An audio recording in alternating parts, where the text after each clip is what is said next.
Este era o quê? Versículo 2. E este era o quê? E este era o quê? Misericórdia. Hoje ainda é terça-feira. O cansaço só pode chegar quinta, véspera de sexta. Então vamos lá. Ele era o quê? Ele era o quê? E procurava fazer o quê? Versículo 3. E procurava fazer o quê? Por causa da multidão não podia, pois era de... E correndo adiante, subiu a uma... Porque havia Jesus de passar por ali.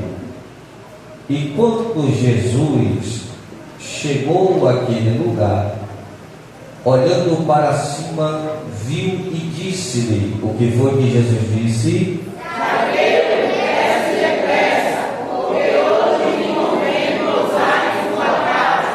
E apressando-se desceu e o recebeu com júbilo. Versículo 7. E vendo todos isto, murmuraram dizendo que entrara para ser hóspede de um homem pecador. De um homem pecador. Podeis assentar.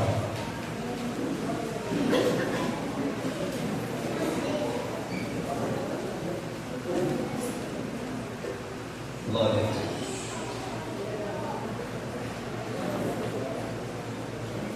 Esta passagem de Jesus por Jericó,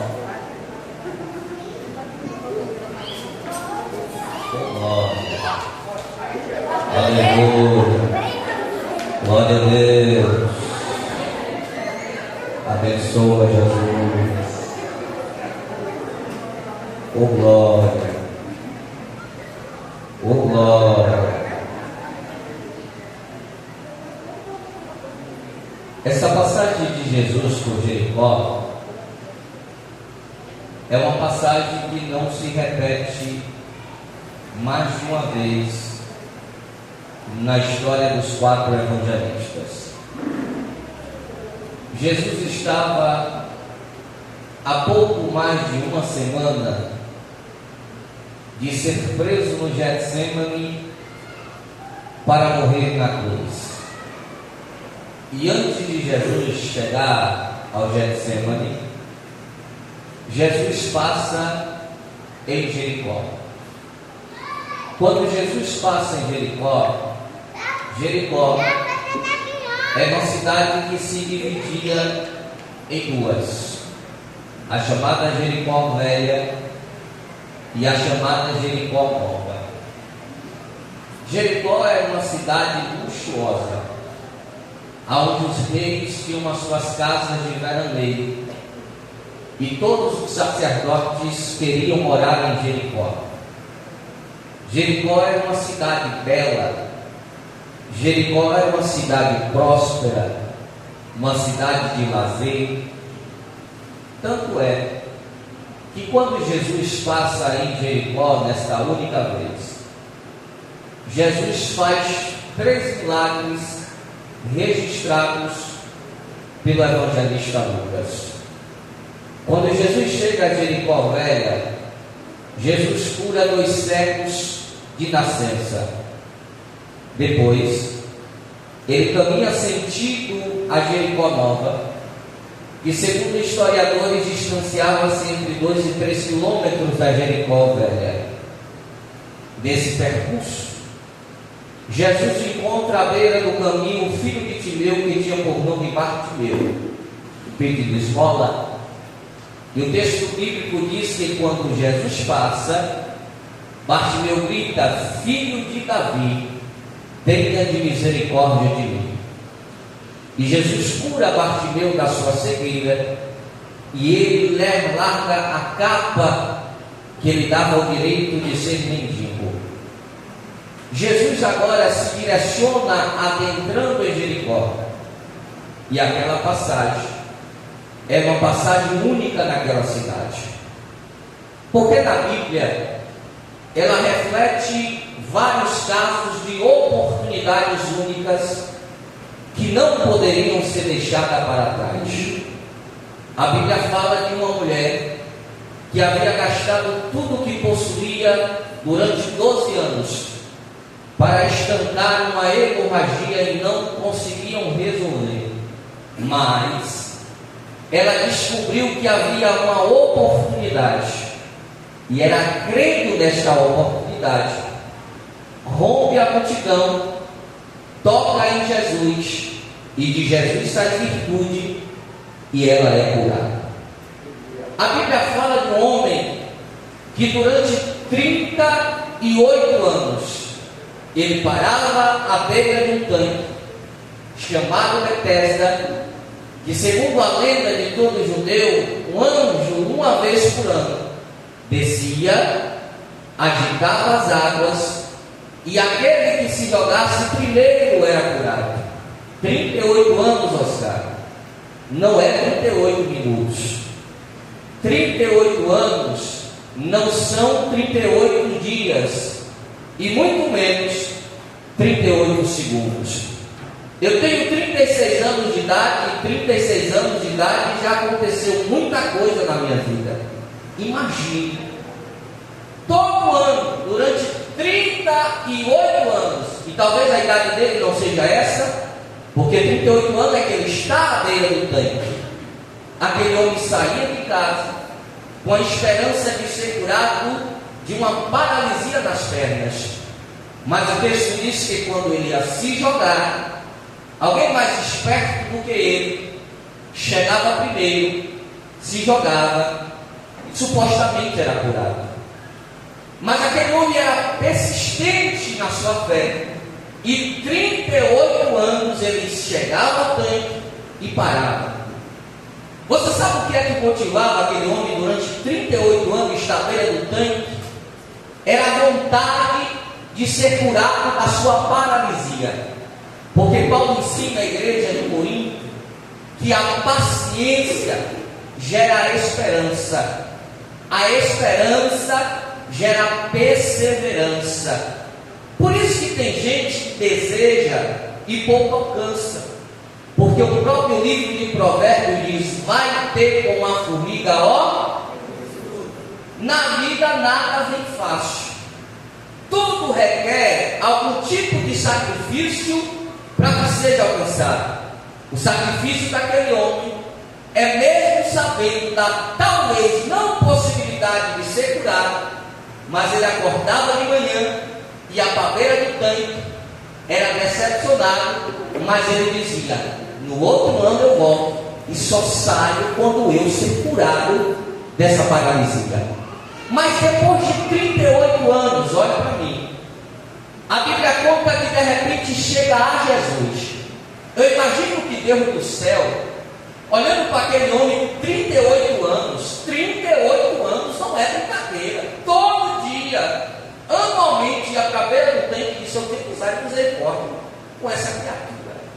Jesus chega à beira do tanque e pergunta: o que você está fazendo aí? Senhor, tem 38 anos que eu venho para cá e eu tento me jogar, mas alguém é mais esperto do que eu e se joga.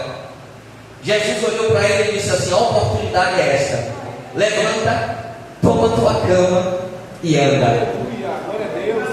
Jesus foi simples na palavra: levanta, toma tua cama e vai-te embora. Não precisa mais ir para o tanque e esperar o milagre.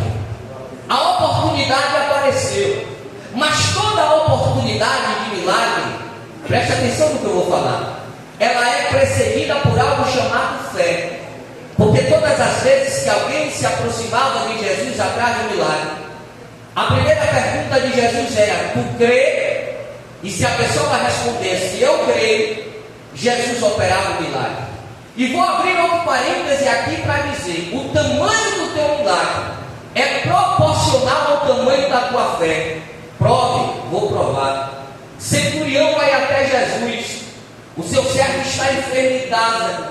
E a Bíblia diz que quando ele chega, ele diz a Jesus: Senhor, o meu servo está em casa enfermo, e eu preciso que o Senhor saia e vá até lá para orar e meu servo ser curado. Quando Jesus se dispõe a ele, espera ele: não, eu sou centurião, e centurião era chefe de 6.000 soldados. Ele disse: eu digo a um vai, ele vai, eu digo a outro vem, e ele vem. Então eu sei que tu tem poder, não precisa nem do Senhor ir lá em casa, basta somente uma palavra e o meu servo será curado. Jesus olhou atônito para tudo aquilo e disse assim: eu nunca vi na Bíblia Jesus se impressionando com alguém, mas ele parou e disse assim: eu nunca vi tamanha fé em Israel como a fé deste homem, e segundo a sua fé o seu servo vai ser curado. Quando o centurião chega e procura Deus, o servo deitado na cama enfermo, a Bíblia diz que ele já estava no campo trabalhando. Quando foi? Na mesma hora que Jesus deu a ordem de seja curado segundo a sua fé. O tamanho do teu milagre depende do tamanho da tua fé. As oportunidades são únicas na Bíblia, e a Bíblia cita a oportunidade de pessoas que tiveram a oportunidade de abraçar, porque tem gente que Jesus abre a porta, dá a oportunidade e ele olha assim: será que Jesus está neste negócio? Será que Jesus vai agir mesmo? E isto faz com que a oportunidade daquilo que Jesus criou para que você adentrasse, ela se fecha, porque quando a oportunidade apareceu, você duvidou. E a Bíblia conta a história de um homem publicano chamado Zaqueu, que morava em Jericó. E Zaqueu é como diz em Jó capítulo 42: eu só conhecia o Senhor de ouvir falar.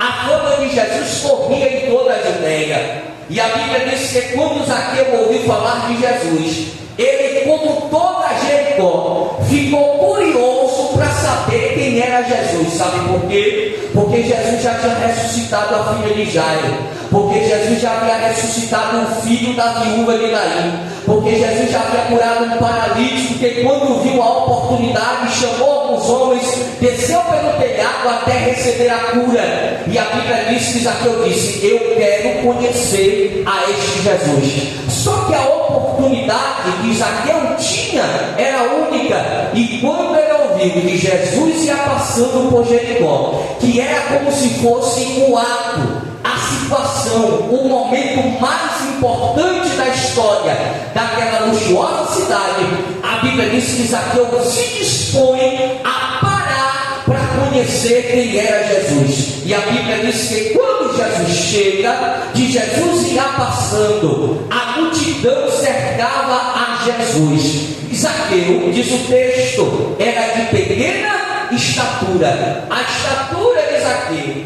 era empecilho para que ele visse Jesus. Mas quando Zaqueu viu a multidão, Zaqueu olhou para a multidão, olhou para Jesus e disse assim: eu não consigo enxergá-lo, porque a multidão cerca ele, é muito grande. Só que Zaqueu, quando viu a multidão, ele não voltou para casa dizendo: vou desistir, porque a multidão é muito grande, vou parar, porque a multidão é empecilho. Porque tem gente que, quando vê a adversidade, a primeira tribulação, a primeira dificuldade, a primeira coisa que ele faz é desistir do objetivo que ele propôs de alcançar. Só que Zaqueu estava convicto de que aquela oportunidade de conhecer a Jesus, talvez não existiria outra, talvez não teria outra oportunidade.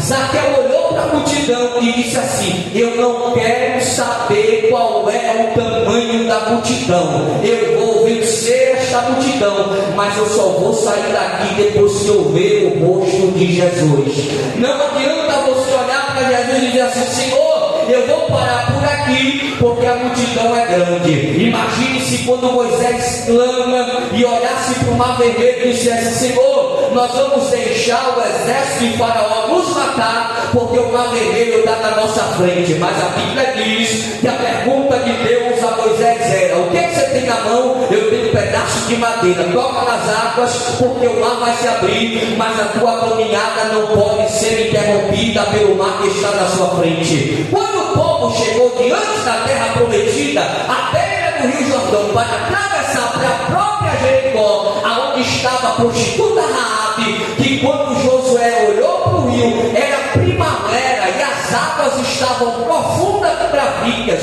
porque na época o Jordão, as águas aumentavam seu volume devido à primavera. Mas quando Josué chegou diante do mar, diante do Jordão, a pergunta de Deus é: cadê a arca? Coloca cerca de 900 metros junto com o sacerdote. Quando o sacerdote tocar no pé do Jordão, o Jordão vai se abrir, o povo vai atravessar, mas não vai ser empecilho para a vitória do povo. Olha para mim, na primeira universidade, na primeira calúnia, na primeira peleja, na primeira fofoca, você desiste, você não vai alcançar a vitória. Mas quando a universidade passa a aparecer, clama a ele, porque a Bíblia diz que ele responde. E ele diz mais: se passar pelo fogo, a chama não vai arder. Se passar pelo rio, você não vai se afogar. Mas você tem que olhar para Deus e dizer: maior é o que está comigo do que o que está com o meu inimigo. Eu não vou parar, eu não vou desistir, eu vou continuar lutando, porque Paulo disse: nós somos mais do que vencedores em Cristo. Mas não desiste. Por isso tem gente que morre tentando e não alcança. É igual peixe que nada e morre. Porque nada se esforça, mas quando a adversidade aparece, quando a barreira vem, ele para. Zaqueu olhou e disse: eu sou pequeno, a multidão é grande.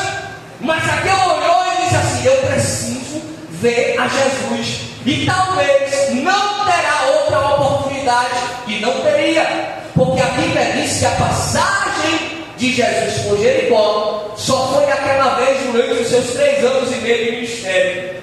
Quando Zaqueu viu, disse: eu saí de casa com o propósito de ver a Jesus, e eu vou ver Jesus com multidão ou sem multidão, mas eu só saio daqui quando eu ver o rosto do meu Senhor. Zaqueu passa, e a Bíblia diz que quando Zaqueu chega, Zaqueu vê uma figueira. A figueira, segundo os historiadores, chegava a 12 metros de altura. Quando Zaqueu vê a figueira, ela era cheia de ramos, cheia de troncos. Zaqueu não precisava subir 12 metros. Zaqueu só precisava subir o suficiente para ver o rosto de Jesus. Para a gente ver Jesus, a gente não precisa subir muito não. Porque quando a gente sobe muito, a gente fica arrogante, a gente fica altivo, a gente fica soberbo. Só eu canto, só eu prego, só eu libero, só eu vejo, só eu toco, só eu faço, só eu aconteço. E o propósito de Jesus, quando nós subimos para ver Ele, é que subimos o suficiente para não perdê-lo de vista. Mas não queira subir muito não, vaso. Não precisa subir muito para ver Jesus não. Só sobe o suficiente para não perder Jesus de vista. Porque quando você não perder Jesus de vista, você vai lembrar que é Ele que é, que é Ele que faz, que é Ele que pode, que é Ele que opera. Mas quando você sobe muito, você olha para baixo e vê todo mundo pequenininho e você maior que todo mundo. Aí Jesus disse: quanto maior é a subida, maior é a queda. Porque quando nós subimos muito, nós ficamos soberbos. E a Bíblia diz: quanto mais é a soberba, maior também é a... Eu conheço gente que não vem para a escola dominical, porque quando vê alguém ensinando, diz: eu não vou porque sei mais do que ele. Quem me conhece sabe aqui que quando eu estou com uma aluno, eu fico calado.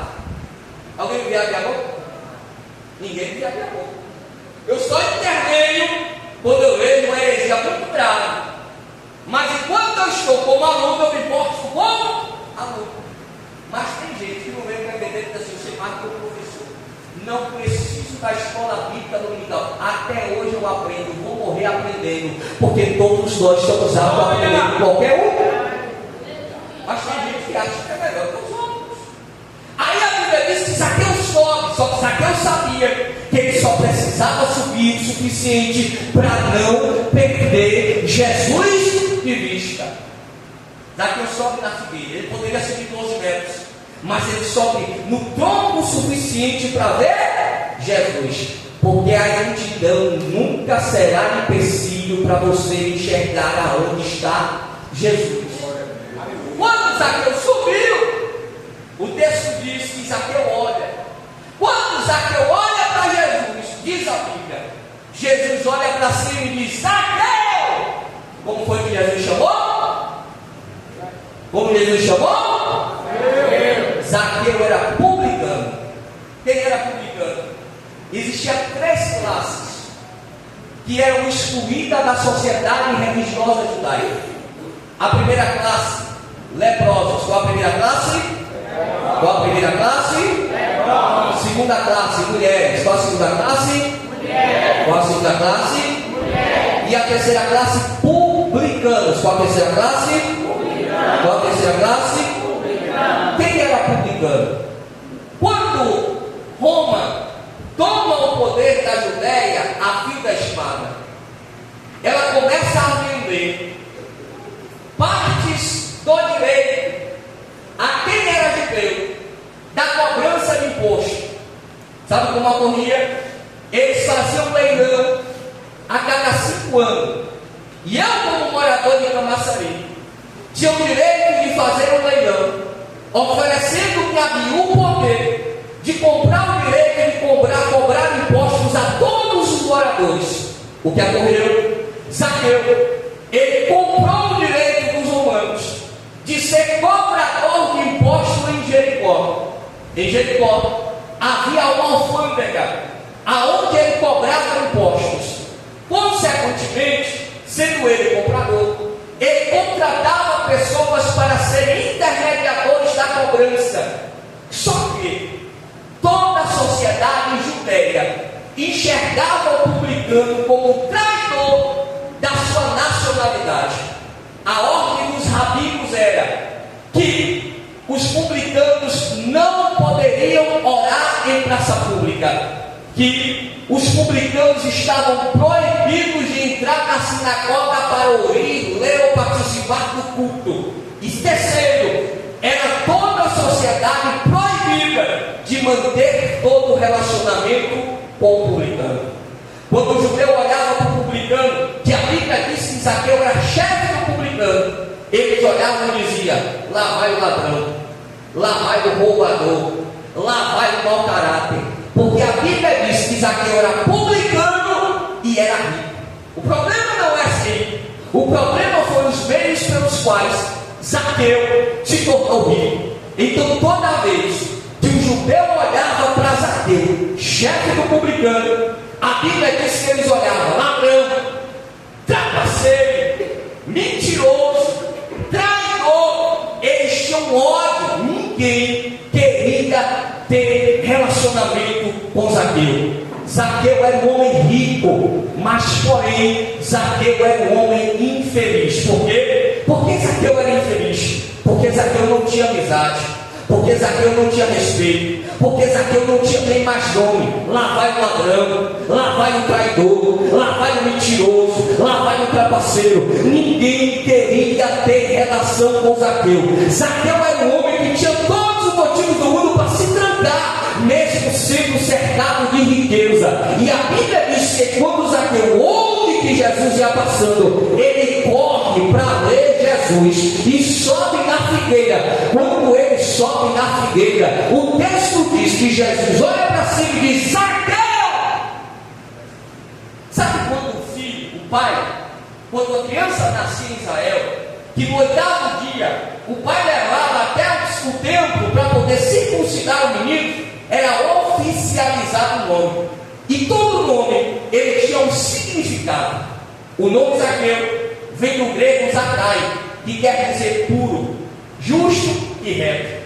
Mas se tem uma coisa, Adriano, que Zaqueu não era puro, justo e reto. Olha para mim, Zaqueu durante a sua vida perdeu a identidade que o pai e a mãe colocou no nome dele. O pecado, a mentira, o passar a perna, o roubo, fez com que Zaqueu perdesse o nome de Zaqueu, justo, puro, reto, íntegro. Zaqueu perdeu a sua identidade. Quando a pessoa olhava para Zaqueu e disse: é ladrão. Mas Zaqueu tinha um nome de nascença. É como se a gente aceita Jesus e Deus olha para a gente e diz: vai ser pastor, vai ser pregador, vai ser cantor, vai liderar. Mas a proporção que o tempo vai passando, o pecado faz você perder aquilo que Deus projetou para a tua vida. O pecado vai te afastando do propósito que Deus determinou para a tua vida. Nós perdemos a identidade. Orava, não ora mais, jejuava, não jejua mais, lia a Bíblia, não lê a Bíblia mais. As pessoas vão se desvivenciando do propósito inicial de Deus. Deus, o pai de Zaqueu, quando viu a criança nascer, disse: esse menino vai ser puro, esse menino vai ser justo, esse menino vai ser reto. Mas quando o tempo passou, Zaqueu perdeu a sua identidade. Zaqueu já não era mais a mesma pessoa. Zaqueu já não era mais aquilo que o pai e a mãe projetou como perspectiva para a vida de Zaqueu. Mas quando Jesus olhou para Zaqueu e disse a ele: Zaqueu, Jesus estava dizendo: a partir de hoje eu vou chegar na tua vida, e aquilo que tu era no passado e deixou de ser, tu vai voltar a ser. Porque a partir de hoje, Zaqueu, eu vou entrar na tua casa, eu vou entrar na tua família, eu vou entrar no teu lar. Aquilo que você era, aquilo que você perdeu, eu vou te chamar pelo nome. Tu não é mais ladrão, tu não é mais trapaceiro, tu não é mais mentiroso. Você voltará a ser Zaqueu. Mas desce depressa, porque hoje me convém pousar em sua glória a Deus. Se Zaqueu estivesse muito alto, ia dar trabalho de cumprir o que presta de Jesus. Porque o segredo é a gente não subir muito, é só subir o suficiente. Porque quando a ordem for desça, a gente não vai ter dificuldade para descer. Mas quando a pessoa sobe muito, a pessoa fica presunçosa. O pecado encobre dela a santidade. O pecado se torna algo natural. Isso é comprovado na armatiologia, a doutrina do pecado. Quando a pessoa começa a cometer o mesmo pecado o tempo todo, a mente dele fica tão cauterizada que o errado vira certo. Observe quando uma pessoa troca de família. Quando o pecado toma conta da mente dela, ela é capaz de dizer assim: foi Deus que me revelou para trocar de esposa e de marido. Porque o pecado já cauterizou. Então a pessoa subiu muito, ela acha que está acima da lei, acima de tudo e de todos. E eu conheço inúmeras pessoas que pecaram, não confessaram, porque ele olhava dizendo: Deus me entende, eu estou acima, eu sou vaso, eu sou profeta, eu sou referência. Mas Deus não quer ninguém acima de tudo e de todos. Quando Deus olha do céu para a terra, ele enxerga todo mundo igual. Então ele disse assim: Zaqueu, desce depressa. Por quê? Porque hoje me convém pousar em sua. Olha para mim. Quando uma pessoa saía de uma dinastia, um rei, para outra cidade, sabe o que ela fazia? Ela chegava na praça da cidade, olhava para a primeira pessoa que ela via e dizia: hoje me convém dormir em tua casa. Se eu chegar para ali, os coisas dizer: vou dormir em tua casa, mas esse pastor está falando é doido. Mas a Bíblia diz que Jesus olhou para Zaqueu e usou a autoridade dele nesse rei. Como rei, ele chegou no centro de Jericó, olhou para Zaqueu em cima da árvore e disse assim: Zaqueu, conjecturando, hoje o rei de Israel, o Senhor dos senhores, vai pousar em tua casa. Ele vai fazer uma limpeza, ele vai entrar no quarto, ele vai entrar na sala, ele vai entrar na cozinha, ele vai entrar na varanda, ele vai entrar no banheiro, e ele vai entrar morando dentro da sua casa. E quando o rei chega dentro da casa, ele faz limpeza, ele dá tratamento. Jesus olhou para Zaqueu e disse: hoje não vai dormir na tua casa qualquer pessoa, hoje não vai dormir em tua casa o governador, o presidente, o prefeito, o vereador, o senador, o deputado. Hoje o rei dos reis e senhor dos senhores vai usar a autoridade de rei e dizer: hoje eu vou entrar na tua casa, vou mudar a tua história. Como assim, pastor? Versículo 7, quando Jesus diz assim: hoje me convém como rei morar em tua casa, os fariseus disseram: vai ele morar na casa de um pecador? Sabe o que Jesus estava dizendo? Que as pessoas podem podem estar te apontando, as pessoas podem estar te julgando, as pessoas podem estar dizendo, mas Jesus olhou como rei e disse assim: eu não quero saber qual é o pecado dele, eu não quero saber do passado dele. A partir de hoje eu vou entrar na casa dele e vou retornar a sua história, vou devolver aquilo que ele perdeu. O passado não importa. A partir de hoje o rei vai entrar e vai fazer morada na casa do pecador. Chamados aqui. O pecado não acaba com a nossa história, porque aonde abundou o pecado, superabundou as pessoas olhavam e diziam: ele é excluído. Os sacerdotes diziam: não pode orar, não pode vir para a sinagoga. Mas de repente Jesus chega para o publicano e diz assim: hoje o rei vai morar em tua casa.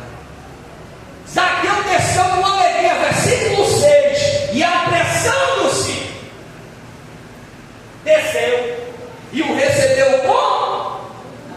E recebeu como? Só Zaqueu sabia a sua situação. As pessoas olhavam e diziam: é rico, tem tudo, mas nós podemos estar cercados de boa casa, boa comida, bom carro, muito dinheiro, mas se não tivermos Jesus dentro da nossa casa, nós somos pobres, miseráveis. Mas só Zaqueu sabia a importância de Jesus adentrar dentro da sua casa. E quando a gente sabe do valor do rei dentro da nossa casa, aí eu vou usar o livro de Provérbios: até a tristeza salta de alegria.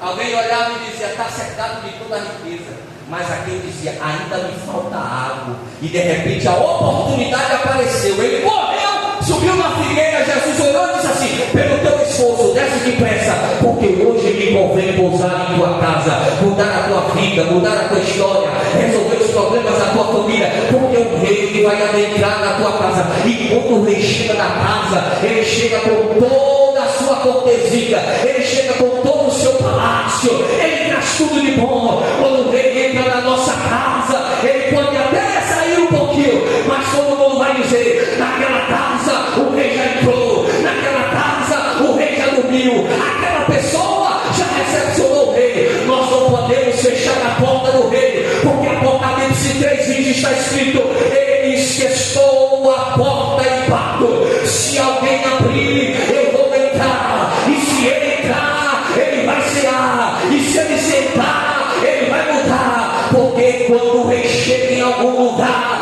as coisas mudam. Jericó é uma cidade luxuosa, Jericó é uma cidade próspera, mas a passagem de Jesus de Jericó por Jericó fez algo sobrenatural acontecer. Curou dos cegos, levantou o bastidão da cegueira e da meniniz, e ainda mudou a vida de um homem chamado Zaqueu. Sabe por quê? Porque quando Jesus entrou e disse assim: Senhor, eu vou restituir tudo aquilo que eu roubei, quando em forma metade eu vou dar para os pobres, e se eu defraudei alguém, vou devolver quadriplicado. Porque quando Jesus chega na nossa casa, tem mudança, tem transformação, tem renovo, tem graça, tem poder, tem autoridade. A tua casa não será mais a mesma, porque o rei, ele chegou na casa, e a oportunidade é essa. Sabe por quê?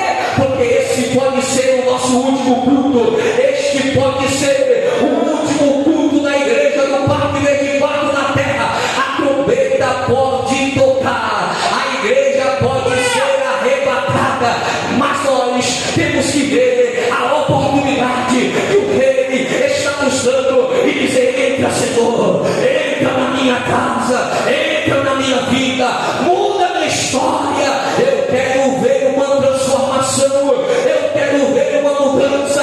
Zaqueu disse: eu não quero saber o tamanho da multidão, eu não quero saber o tamanho do empecilho, mas eu vou correr atrás de Jesus, e a bênção vai chegar na minha vida, na minha casa, na minha família, no meu lar.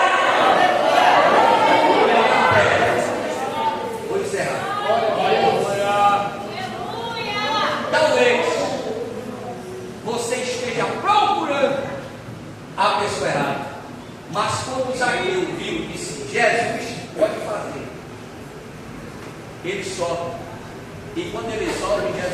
Zaqueu, justo, puro, reto, desce depressa. Mas ele é pecador. Eu não quero saber do passado dele. Desce depressa. Mas ele é ladrão. Eu não quero saber do passado dele. Desce depressa.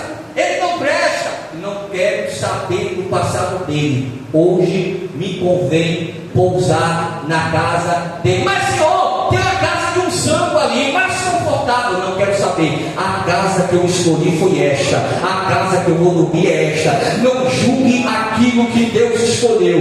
Não julgue aquilo que Deus separou. Nós não estamos aqui para ser juízes da terra. Temos que, quando Deus escolhe alguém olha, mas não canta, mas não prega, mas não tem uma boa casa, mas não se veste bem, mas não tem uma boa oratória. Mas quando Jesus escolhe, ele não quer saber a condição, ele quer saber se a pessoa está disposta a receber aquilo que ele tem para dar. Sabe o que eu disse? Eu vou subir, mas eu vou receber aquilo que ele tem para dar. E nesta noite, a pergunta de Jesus à sua igreja é: como estar na porta da tua casa para receber o rei? Como estar na porta da tua casa para a oportunidade que lhe é dada? Tem oportunidades que passam e não voltam. Tem oportunidades que só vêm uma vez. Então a oportunidade é esta: como estar na porta da nossa casa para receber a Jesus? E para que eu quero Jesus? Para fazer uma transformação da tua história, para fazer uma transformação da tua vida, para tirar do teu passado, receber uma nova história, para mudar aquilo que a história, que o tempo fez você perder. Ele quer devolver aquilo que você perdeu. Ele quer devolver aquilo que você deixou cair. Ele quer devolver aquilo que as oportunidades da vida fez você se distanciar dele. Na noite de hoje, o rei está dizendo: hoje me convém pousar em tua casa. Coloca a mão direita no teu coração. Coloca a mão direita no teu coração. Porque o rei quer pousar na tua casa. O rei quer pousar na tua vida. Ele quer entrar no quarto. Ele quer entrar na sala. Ele quer entrar na cozinha. Ele quer entrar no varanda. Ele quer entrar no banheiro. Ele quer visitar todos os cômodos da tua casa. A tua casa será preenchida totalmente pela presença do rei. A tua casa será preenchida totalmente pela presença do rei. Sabe por quê? Porque quando o rei chega na nossa casa, quando o rei chega na nossa vida, tem mudança de cativeiro, tem mudança de história, tem mudança de vida.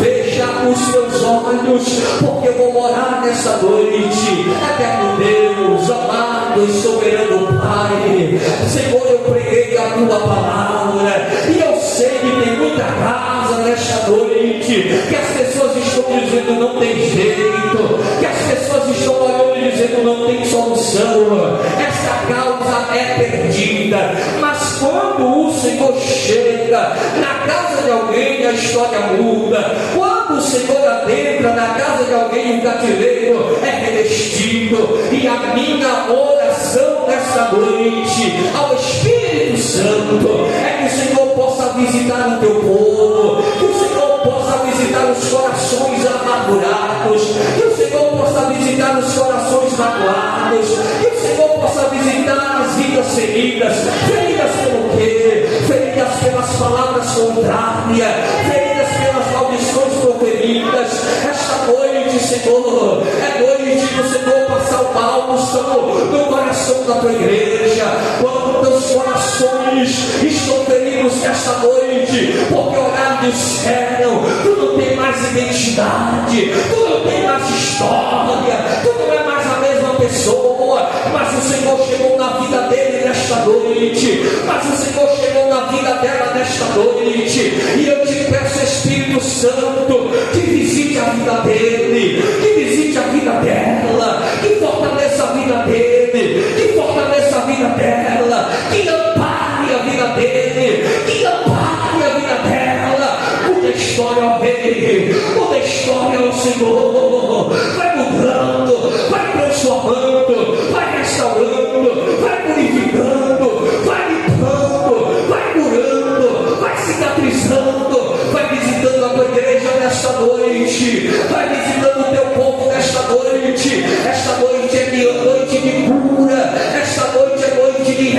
restauração, essa noite é noite de fortalecimento, é na alma, é no interior. Visita Jesus, visita esta alma amargurada, visita esta alma aflita, visita esta alma murchada. Só o Senhor sabe como ele entrou aqui na noite de hoje, só o Senhor sabe como ela entrou aqui na noite de hoje, e a minha humilde oração é: visita esta alma, fortalece, dá graça, dá força, não deixa parar, não deixa desistir, não deixa desanimar. Vai visitando, Jesus, vai dizendo: tu és meu, tu és escolhido, tu és vaso, tu és profeta. Ora vai a chore, ora vai da suriéia, a consciência, a folha. Eu sinto Jesus no ambiente. Ele me diz esta noite, através do seu Espírito, que Ele está curando, que Ele está sarando, que Ele está cicatrizando feridas na alma. Palavras que você ouviu, que machucou, que abriu feridas, Ele está nesta noite colocando bálsamo de Gileade, Ele está trazendo cura, Ele está passando óleo, está trazendo cura, está trazendo restauração, está trazendo fortalecimento, está trazendo graça. Recebe a graça nesta noite, recebe a graça nesta noite, recebe a graça nesta noite, recebe a graça nesta noite, recebe a graça nesta noite.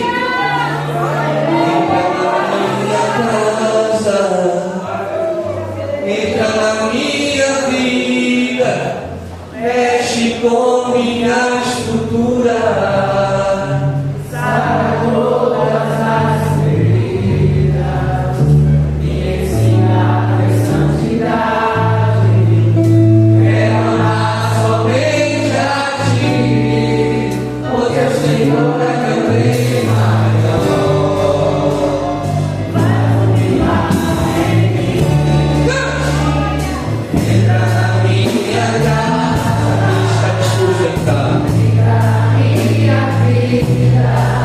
Mexe com minha estrutura, sara todas as feridas, me ensina a santidade, revela somente a ti, o teu Senhor é o bem maior.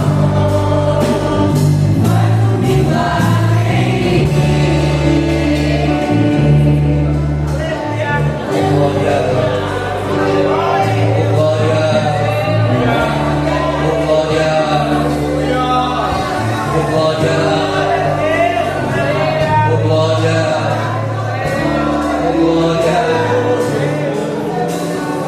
Precisamos de Jesus na nossa casa. Nós precisamos que Jesus tome conta do nosso lar espiritual. Você pode estar cercado de todas as riquezas do mundo, mas nada pode substituir a presença de Deus na sua casa. Davi disse: Senhor, tira todo o meu reino, tira o ouro, tira a prata, tira o trono, mas não me tire da minha casa o teu Espírito. Mas não me tire da minha casa o teu Espírito. Mas não me tire da minha casa o teu Espírito. Perca a casa, perca carro, perca emprego, perca dinheiro, perca roupa de grife, mas não permitir que o Espírito Santo saia da tua casa. Se tem algo que a igreja tem de valioso, é a presença de Deus na sua casa, é a presença de Deus na sua vida, é a presença de Deus no meio da sua família. A tempestade pode estar grande, o vento pode estar revolto, o mar pode estar bravio, mas quando Jesus está dentro do barco, nós olhamos e dizemos: eu confio porque Ele está no barco, eu tenho esperança porque Ele está no barco, eu creio porque Ele está no barco, eu vou confiar porque Ele está no barco. Enquanto Jesus estiver na nossa casa, nós vamos olhar e vamos dizer: vai ficar até difícil, mas Ele está do meu lado, vai ficar até complicado, mas Ele está comigo. Não perca Jesus de vista e não deixe Ele sair de dentro da sua casa. Amém. E graças a Deus. Ali tem um aniversariante aqui. Postaram foto de bolo. Montaram foto de restaurante. Eu estou procurando a mensagem até hoje, me convidando. Ou seja, a competição.